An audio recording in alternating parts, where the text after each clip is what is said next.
Argentina ৩৬ বছর ধরে বিশ্বকাপ জিতেনি, অ্যাস্টন ভিলা ৪১ বছর ধরে চ্যাম্পিয়ন্স লিগে সুযোগ পায়নি। কারণ আর কিছুই না, সে সময় ফুটবল বিশ্বে এমিলিয়ানো মার্টিনেজের অস্তিত্ব ছিল না। এই দেখুন না, তিনি গোলবারের নিচে দাঁড়াতেই তো ভোজবাজির মতো বদলে গেল সব ইতিহাস। আর্জেন্টিনাও বিশ্বকাপ জিতল, অ্যাস্টন ভিলা জায়গা পেল ইউরোপীয় মঞ্চে। এই গোলরক্ষক কেন এতটা স্পেশাল, উত্তরটা জানার জন্য খুব বেশি কষ্ট করতে হবে না। ম্যানচেস্টার ইউনাইটেডের বিপক্ষের ম্যাচটা দেখলেই দিনের আলোর মতো স্পষ্ট হয়ে যাবে সবকিছু।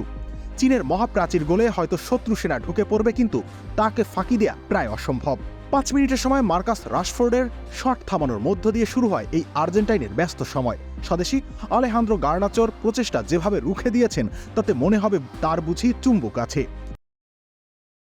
পোস্টের কোনো কোনা ঘেঁষে মারা শট তিনি ঠেকিয়ে দিয়েছেন, তো আবারও দিচ্ছেন, আবার কর্নারও হতে দিচ্ছেন। এভাবেই আপন হয়ে উঠুক সবাই ইসপির আপন করা স্বাদে। ইসপি, আপন করা স্বাদ। না, যদিও মার্টিনেজ সবচেয়ে বড় পরীক্ষাটা দিয়েছেন বিরতি থেকে ফিরে। প্রায় ২০ গজ দূর থেকে রাশফোর্ডের গোলার বিপরীতে রক্ষা করেছেন দলকে। লাফিয়ে উঠতে এক মুহূর্ত এদিক সেদিক হলেই গোল হয়ে যেতে পারত। ম্যাচের বাকিটা সময় এভাবেই নিজের জাল অক্ষত রেখেছেন তিনি। তাতেই ঘরের মাঠে ম্যানচেস্টার ইউনাইটেডকে রুখে দিতে সক্ষম হয়েছে অ্যাস্টন ভিলা।